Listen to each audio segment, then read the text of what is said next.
আসসালামু আলাইকুম। আজকে আপনাদের সাথে কথা বলবো একটা বিশেষ টপিক নিয়ে, সেটা হচ্ছে এন্টারোকিউটেনিয়াস ফিস্টুলা। আর এ বিষয়ে কথা বলার জন্য আমি রয়েছি ডাক্তার গোলাম মোস্তফা, সহকারী অধ্যাপক, কোলোরেক্টাল সার্জারি বিভাগ, ঢাকা মেডিকেল কলেজ। প্রথমত, এন্টারোকিউটেনিয়াস ফিস্টুলা কি?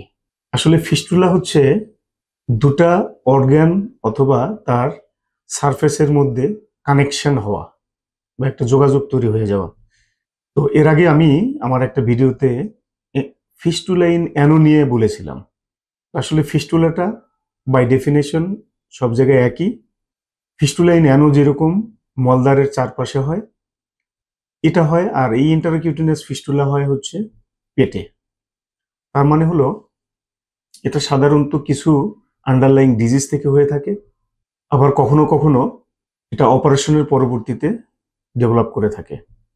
তাহলে কোন কোন ডিজিজের ক্ষেত্রে এরকম হওয়ার সম্ভাবনা বেশি থাকে? সেটা যদি আমাদের খাদ্যনালীতে টিবি রোগ হয়, আমাদের খাদ্যনালীতে যদি ক্রনস ডিজিজ হয়, অথবা আলসারেটিভ কোলাইটিস নামক কিছু ডিজিজ আছে, এরকম কিছু ডিজিজ হয়, অথবা আমাদের যে বৃহদন্ত্র তার মধ্যে একটা বিশেষ ধরনের রোগ হয়, যদিও এটা আমাদের দেশে কম। সেই রোগটা হচ্ছে আউটপাউচিং। তার মানে হলো গাটের কিছু অংশ বাইরের দিকে ফুলে আসবে এবং সেখানে ইনফেকশন হবে, রক্ত যাবে এবং আলটিমেটলি সেটা ফিস্টুলায় পরিণত করতে পারে। তো এই এন্টারোকিউটেনিয়াস ফিস্টুলা যেটা হয়, এটা মোস্ট কমনলি আমরা পেয়ে থাকি অপারেশনের পরবর্তীতে। কি হয় এখানে? কিভাবে আপনি বুঝবেন যে এটা এন্টারোকিউটেনিয়াস ফিস্টুলা? ধরুন আপনার পেটের অপারেশন হয়েছে, খাদ্যনালীর অপারেশন হয়েছে, সেই অপারেশনের ওখানে জোড়া দেওয়া হয়েছিল। তারপরে দেখা গেল যে আপনার যে জায়গা দিয়ে অপারেশন করা হয়েছিল, অর্থাৎ যেখানে কাটা হয়েছিল, সেই কাটার কোনো একটা অংশ দিয়ে হয় পুজ অথবা পানি অথবা স্টুল, তার মানে হলো মল বের হয়। তাহলে সেটাকে বলা হয় এন্টারোকিউটেনিয়াস ফিস্টুলা।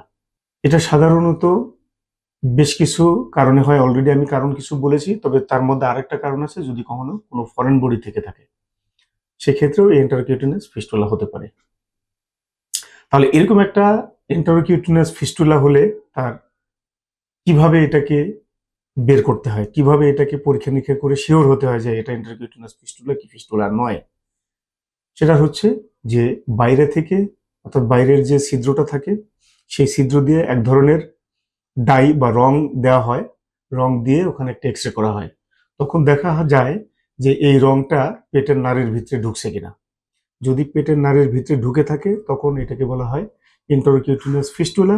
আর যদি পেটের নাড়ির মধ্যে না যেয়ে পেটের পেরিটোনিয়াল ক্যাভিটির মধ্যে জমা হয়, তাহলে তখন এটাকে বলা হয় সাইনাস। তার মানে হলো এই ধরনের সমস্যা থাকলে ইন্টারকিউটেনাস ফিস্টুলা হিসেবে প্রথমে চিন্তা করতে হয়, যদি সেনা যতক্ষণ পর্যন্ত এটা ইন্টারকিউটেনাস ফিস্টুলা এক্সক্লুড না হয়।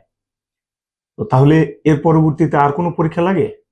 হ্যাঁ, এটার জন্য কলোনোস্কোপি করতে হয় কখনো কখনো, কখনো কখনো বেরিয়াম ফলো থ্রু করতে হয়, কখনো কখনো কন্ট্রাস্ট সিটি স্ক্যানও করতে হয়। তো করা হলো। তো এখন কথা হচ্ছে যে তাহলে এরকম একটা ডিজিজ বা ইন্টারকিউটেনাস ফিস্টুলা যদি আসে, তাহলে এটার ম্যানেজমেন্ট কি কি করতে হবে, কি চিকিৎসা লাগবে? মূলত এটার চিকিৎসা আলটিমেটলি সার্জারি। প্রাথমিক অবস্থায় সেটার কারণ নির্ণয় করা হয়, সেখানে সেপসিস বা ইনফেকশন থাকলে ইনফেকশনকে কন্ট্রোল করা হয়, এবং আন্ডারলাইং যে ডিজিজ থাকে সেই ডিজিজের মেডিকেল ম্যানেজমেন্ট দিতে হয়, এবং পেশেন্টের যে নিউট্রিশনাল কন্ডিশন সেই কন্ডিশনটাকে ইমপ্রুভ করতে হয়, এবং ফাইনালি এটা অপারেশন করে এই ফিস্টুলাকে কারেকশন করে দিতে হয়।